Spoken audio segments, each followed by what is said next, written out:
Разница между городскими и сельскими школами стирается благодаря национальному проекту образования и отдельной программе «Точки роста». Республика заняла первое место по количеству их создания. В Башкортостане их появится более 200. Обсудим подробно прямо сейчас в программе «Интервью» в эфире главного телеканала Республики. Сегодня с нами первый заместитель министра образования и науки Республики Башкортостан Ильдар Мавлютбердин. Ильдар Маратович, здравствуйте. Здравствуйте. Расскажите, пожалуйста, как удалось занять первое место? 207 точек роста появится в республике. Какой эффект ожидаем получить, да, и в каких районах уже можно будет их увидеть? Вообще программа началась в 2019 году. Мы впервые приняли это участие. Для себя приняли решение, что мы будем создавать точки роста, потому что для себя мы увидели хорошую перспективу развития школ, расположенных в сельской местности. Напомню, что эта программа направлена на поддержку именно школ, расположенных на селе. Кроме того, в малых городах республики с населением до 50 тысяч человек. За 2 года, 2019 и 2020 год, мы создали 175 точек роста. Ну, во-первых, это преображение пространства. Во-вторых, это хорошее оборудование. В-третьих, это повышение квалификации учителей, которые работают в таких сущностях, да, как говорят наши коллеги из Министерства просвещения России. Ну, и это и привлечение федеральных средств. Формат в этом году немножко поменялся. Очень здорово, что формат точек роста поменялся благодаря, в том числе, нашей инициативе Республики Башкортостан. Мы были одни из первых инициаторов, которые предложили поменять кабинеты в точке роста. Если раньше это были кабинеты ОБЖ, информатики и технологии, то есть это были квадрокоптеры, это была робототехника, это были 3D-сканеры, 3D-принтеры, все, что позволяло, скажем так, ребенку приобрести какие-то цифровые навыки. Мы предложили расширить эту программу и немножко ее видоизменить. Сейчас точка роста – это лаборатория физики, лаборатория химии, лаборатория биологии. Плюс к нему еще и робототехника, плюс к нему еще и различное оборудование, которое позволяет ребенку заниматься и программированием и так далее. Поэтому в этом году точка роста, она, во-первых, немножко денежней. Уже порядка 1,5 миллиона рублей на одну точку роста направляется в школу. В этом году мы взяли 207 точек роста. Практически в каждом муниципалитете, я бы так сказал, наверное, в каждом сельском муниципалитете, в муниципальном районе и малых городах республики в этом году появятся точки роста нового формата. Всего точек роста до 2024 года появится 1165. Это огромные деньги. В этом году 324 миллиона рублей федеральных средств привлечено для оснащения в рамках национального проекта точек роста. А всего мы считаем, что там больше 1,5 миллиарда рублей. Ну, мне кажется, что это хороший успех. И вы правильно сказали, по количеству создаваемых точек роста и по объему привлеченных федеральных средств мы занимаем такое крепкое первое место в Российской Федерации.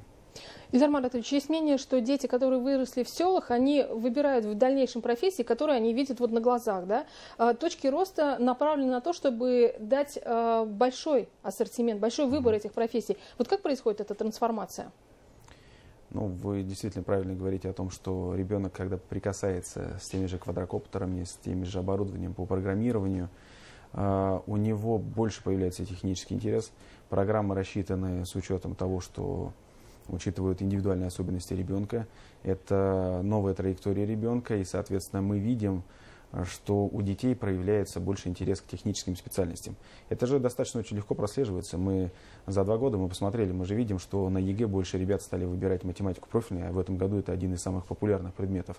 Стали выбирать физику, у нас появилось много 100-бальников по физике. Да, то есть помимо основной, мы же здесь говорим о том, что точки роста помогают нам, во-первых, основную программу реализовывать, во-вторых, это такая хорошая внеурочная деятельность и программа дополнительного образования. Ребята стали больше выбирать ЕГЭ технических предметов, значит, они больше стали поступать и выбирать специальности технических вузов. Поэтому взаимосвязь, мне кажется, такая прямая. Как в селах сегодня, в сельских школах определяют талантливых школьников, да, и какую помощь им оказывают? Ну, в первую очередь, это, конечно, роль педагога. То есть педагог видит, что у ребенка те или иные способности. Это может быть гуманитарные, это может быть какие-то технические, он работает с ним. Затем проба в олимпиады. Огромное количество олимпиад различного уровня, то есть есть первого уровня, второй, третий, более повышенные. Да. Всероссийская олимпиада школьников, которая позволяет ребенку провести школьный этап, да, соответственно, со школьного этапа перейти на муниципальный, затем на регион, и затем уже, да, выше это заключительный этап и, соответственно, возможность поступить в любой вуз страны. Поэтому работа, она такая достаточно серьезная. Помимо всего, еще и создан в Республике Башкортостан Центр развития талантов «Аврора», который также позволяет детям попробовать себя, в том числе дистанционно. Не обязательно приезжать в Уфу теперь и пробовать себя, в том числе на различных платформах. Допустим, «Аврора взлет». Да, то есть ребенок регистрируется на платформе «Аврора взлет», смотрит, решает, проходит какие-то задания, к нему подключаются педагоги и переходит с одного уровня на другой уровень. Затем уже высший уровень — это профильная смена. То есть, когда дети действительно мы собираем в одной из точек Республики Башкортостан, к примеру, профильная смена по химии, которая проходила в этом году летом в Бурзянском районе. Мы решили, что это должен быть Бурзянский район. Мы пригласили туда педагогов, учителей, химиков, ребят-наставников, которые сами прошли через Всероссийскую олимпиаду школьников, через олимпиадное движение. И там они занимались с ребятами вплотную. Ну и помимо всего мы продумали культурную программу, потому что Бурзянский район — красивейший район. И вот таким образом идет отбор. И дальше мы их, соответственно, направляем, помогаем, точнее, определиться им и профориентацией, и определиться с поступлением в высшее учебное заведение. Но помимо всего, это еще и меры государственной поддержки. То есть это стипендиаты главы республики, это гранты главы республики победителям, призерам олимпиад различного уровня, да, Всероссийской олимпиады школьников. То есть помимо, скажем так, поддержки по содержанию, там, скажем так, умной поддержки, да, мы еще и материально стараемся поддержать, и для этого, в принципе, наша работа на это и направлена.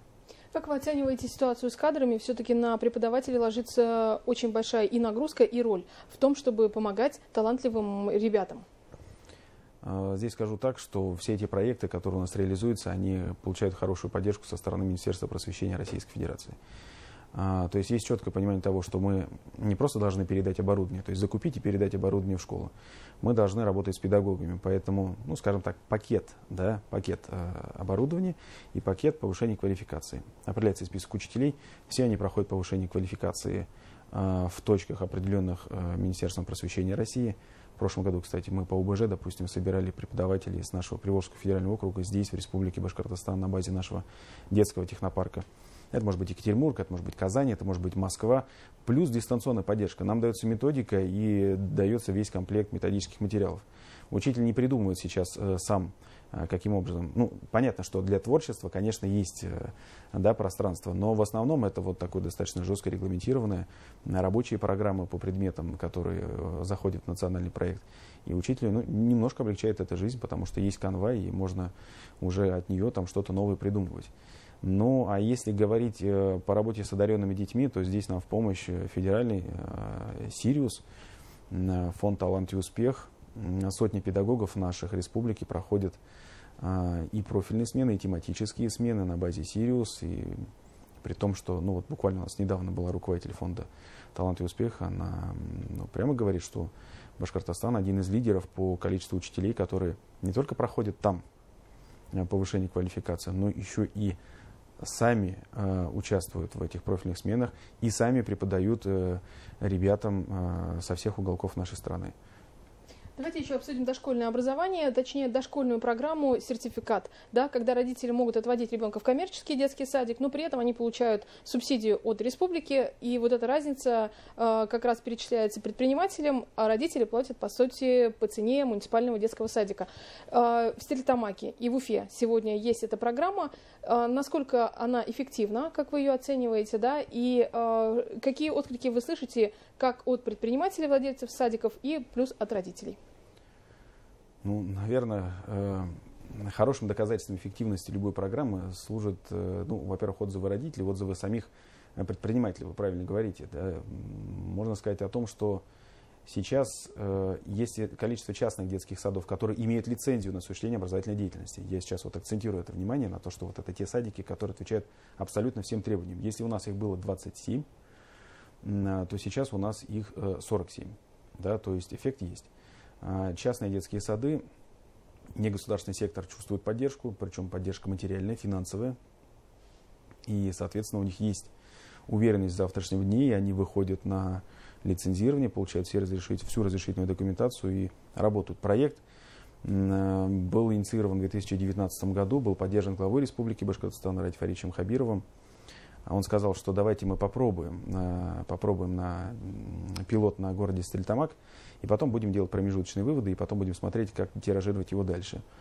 Опыт в городе Стерлитамак показал, что проект действительно он имеет место быть. Очень активно частные детские сады города Стерлитамак поддержали при активной поддержке администрации города Стерлитамак, что очень важно, потому что без административной поддержки, наверное, этот проект бы не пошел. Суть его в следующем. То есть была идея, что, во-первых, у нас была задача обеспечить доступность дошкольного образования для детей до 3 лет. Для этого мы одним строительством, мы понимали, что мы бы эту задачу не выполнили. Была задача поддержать негосударственный сектор.